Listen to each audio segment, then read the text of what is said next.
Hello viewers, আজকে আমি তোমাদের জন্য একটা আমিষ রেসিপি নিয়ে এসেছি। সেটা হচ্ছে পুঁই ডাঁটা, যে ছ্যাঁচড়াটা হয় ইলিশ মাছের মাথা দিয়ে। আজকে আমি সেই রেসিপিটা তোমাদের জন্য নিয়ে এসেছি। যে কোনো অনুষ্ঠান বাড়িতে বা বিয়ে বাড়িতে দুপুরবেলা ডাল ভাতের সঙ্গে যেটা দেওয়া হয়, সেই পুঁই ডাঁটার যে ছ্যাঁচড়াটা ইলিশ মাছের মাথা দিয়ে যেটা হয়, সেই রান্নাটা আজকে নিয়ে এসেছি। খুব সহজভাবে করে দেখিয়েছি। তোমরা একবার এইভাবে করে দেখো, আশা করি ভালো লাগবে। দারুণ টেস্ট হয়, গরম ভাতে খুব ভাল লাগে। চলো শুরু করি। তার জন্য প্রথমেই পুঁই ডাঁটাগুলো আমি বেছে ধুয়ে পরিষ্কার করে জল ঝরিয়ে ডাঁটাগুলো অর্ধেক করে রেখেছি, পাতাগুলো আলাদা করে রেখেছি। ডাঁটাগুলো আমি কিন্তু চিড়ে চিড়ে দিয়েছি। তারপরে আমি পটল রেখেছি, ঝিঙে রেখেছি, মিষ্টি আলু রেখেছি, কুমড়ো রেখেছি, বেগুন রেখেছি সবজির মধ্যে। আর ইলিশ মাছের মাথা আর কানকোগুলো আমি নুন হলুদ মাখিয়ে রেখেছি। প্রথমেই কড়াইটায় তেল দিয়ে, সর্ষের তেল দিয়ে, তেলটা ভালো করে গরম হলে ইলিশ মাছের মাথা আর কানকোগুলো আগে আমি ভেজে নেব। যদি ইলিশ মাছের মাথা আর কানকোগুলো সুন্দর কড়া করে ভাজা হয়, তাহলে এর গন্ধটা এই ছ্যাঁচড়াতে দারুণভাবে যায়। তোমরা যদি তেলটা পারো সেটা দেবে, আরও টেস্টি হয়। আর এই যদি অল্প ভাজা হয় তাহলে কিন্তু গন্ধটা ভালো করে ছ্যাঁচড়ার মধ্যে যাবে না। তাই সুন্দরভাবে এপাশ ওপাশ করে এই মাথার কানকোগুলো ভেজে নিতে হবে। দেখো, ভাজতে গেলেই এটা নরম হয়ে যাবে, তখন কিন্তু এরকম ভেঙে ভেঙেও তোমরা নিতে পারো, আমি যেরকম নিলাম।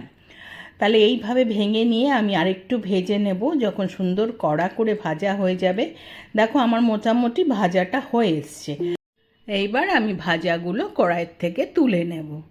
সুন্দরভাবে এই মাথা আর এই কানকোগুলো দেখো আমি তুলে নিলাম। এবার ওই তেলের মধ্যেই যে বেগুনগুলো আমার আছে সবজির মধ্যে, বেগুনগুলো আগে ভেজে নেব। বেগুনগুলোতে আমি নুন হলুদ কিচ্ছু দেবো না, আমি শুধু এমনিই ভাজবো। এই ভাজার সময় নুন হলুদ দিলে কিন্তু তরকারিতে নুন বেশি হয়ে যেতে পারে, ওই জন্য আমি কোনো সময় ভাজার সময় নুন হলুদ দেই না। দেখো সুন্দরভাবে বেগুনটাও ভাজা হয়ে গেছে, আমি তুলে নিলাম। এবার ওই তেলের মধ্যে আমি ফোড়ন দিয়ে দিলাম 5 ফোড়ন, তেজপাতা, শুকনো লঙ্কা। এখানে গরম মশলা ফোড়ন দেওয়ার কোনো প্রয়োজন নেই, ইলিশ মাছের মাথাতেই এই ছ্যাঁচড়াটার কিন্তু দারুণ টেস্ট হয়। দেখো এর মধ্যে এবার আমি এক এক করে সবজিগুলো দিয়ে দেবো। মিষ্টি আলু, ঝিঙে, পটল, কুমড়ো, তারপরে ডাঁটাগুলো এবার সব আমি একসাথে দিয়ে দেবো। সব কিছু দিয়ে এবার সবজিগুলো দেওয়া হয়ে গেছে। এবার সব কিছু আমাকে উল্টে পাল্টে ভালো করে তেলের মধ্যে মিশিয়ে দিয়ে ভাজতে হবে। সব মশলা, সব তেলের মধ্যে যেন সুন্দরভাবে সব সবজিগুলো মিশে যায়, সেটা দেখতে হবে। দেখো মিশে গেছে। এইবার আমি এর মধ্যে নুন দিয়ে দেবো। নুন দিয়ে ভাজলে কি হবে, দেখো আমি বড় 1 চামচ নুন দিলাম। নুন দিয়ে ভাজলে কিন্তু এই সবজিগুলো অনেকটা মজে আসবে, নরম হয়ে যাবে। আমি দেখো এইভাবে একটু নুন দিয়ে ভেজে নিয়ে এবার এর মধ্যে 1 চামচ আদা বাটা আর 1 চামচ কাঁচা লঙ্কা বাটা যেটা রেখেছিলাম সেটা দিয়ে দিলাম। যেহেতু আমি কাঁচা লঙ্কা বাটা দিয়ে ঝাল করছি, তোমরা যদি না চাও তোমরা লাল লঙ্কার গুঁড়ো দিতে পারো এখানে। এই আদা কাঁচা লঙ্কা বাটাটা কাঁচা গন্ধটা চলে যাওয়া অবধি নাড়াচাড়া করে মিশিয়ে নেব। বেশ সুন্দর মেশানো হয়ে গেলে এবার এর মধ্যে আমি বড় 1 চামচ জিরের গুঁড়ো দিয়ে দেব আর হলুদ দিয়ে দেব 1 চামচ মতো। সুন্দরভাবে এই জিরের গুঁড়ো আর হলুদ মিশিয়ে নিতে হবে সব সবজির সঙ্গে, যাতে এগুলো মিশে যায় সেইভাবে আমি মেশাচ্ছি। দেখো সুন্দরভাবে কিছুক্ষণ মিশিয়ে দেওয়ার পরে এর মধ্যে আমি 1 চামচ চিনি দিয়ে দেবো। যেহেতু এই ছ্যাঁচড়া একটু মিষ্টি মিষ্টি হয়, তাই তোমরা চিনিটা দেবে। যারা একদম চিনি খেতে চাও না তারা অ্যাভয়েড করবে। যাই হোক, চিনিটা মিশিয়ে দিয়ে এবার এর মধ্যে আমি জল দিয়ে দেবো। আমি বেশ বড় 1 বাটির মতো জল দিলাম। এমনভাবে জলটা দিতে হবে যেন সবজিগুলো সব জলের মধ্যে ডুবে যায়। সুন্দরভাবে সবজিগুলো ডুবিয়ে দিয়ে জলের মধ্যে আমি ওপর থেকে মাছের মাথাগুলো কানকোগুলো সব দিয়ে এবার ঢাকা দিয়ে আমি 6 থেকে 7 মিনিট রান্না হতে দেবো। 7 মিনিট পরে ঢাকা খুলে যে পাতাগুলো আছে পুঁই পাতা, সেইগুলো ওপর থেকে আমি দিয়ে দেবো। পুঁই পাতাগুলো দিয়ে একটু মিশিয়ে নেব। পুঁই পাতাগুলো ওপর নিচ করে আমি কিন্তু এই মিশিয়ে দিচ্ছি। মিশিয়ে যখন পুঁই পাতাগুলো সমস্ত মিশে যাবে সুন্দরভাবে, এবার কিন্তু আবার আমি ঢাকা দিয়ে 7 থেকে 8 মিনিট হতে দেব। 8 মিনিট পরে ঢাকা খুলেছি, আমার মোটামুটি কিন্তু রান্নাটা হয়ে গেছে।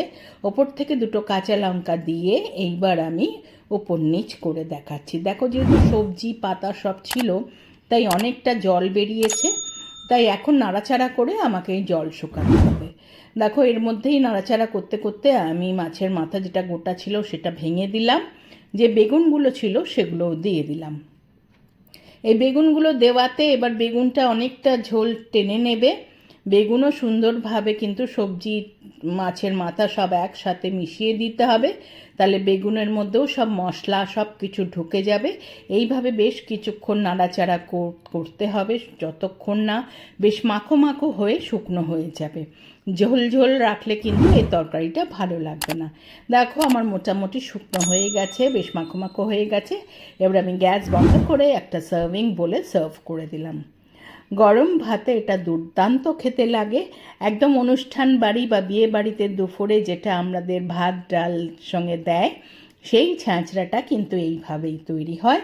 তোমরা এতে কোনো পেঁয়াজ রসুন লাগে না, কারণ ইলিশ মাছের মাথার গন্ধতেই এই ছ্যাঁচড়ায় সুন্দর খেতে হয়ে যায়। আশা করি তোমরা এইভাবে করে খেয়ে দেখবে, আর আমার রান্নাটা নিশ্চয়ই তোমাদের ভালো লেগেছে। যদি ভালো লেগে থাকে একটা লাইক করো, কমেন্ট করো, শেয়ার করো। যারা এখনও আমার চ্যানেলটা সাবস্ক্রাইব করোনি প্লিজ সাবস্ক্রাইব করে দিও। পাশে থাকা বেল আইকনটা প্রেস করবে, তাহলে আমার তৈরি সমস্ত রান্নার নোটিফিকেশন তোমাদের কাছে পৌঁছে যাবে। আবার নতুন নতুন রান্না নিয়ে তোমাদের কাছে আসবো। আজকে তাহলে চলি, তোমরা ভালো থেকো, টাটা।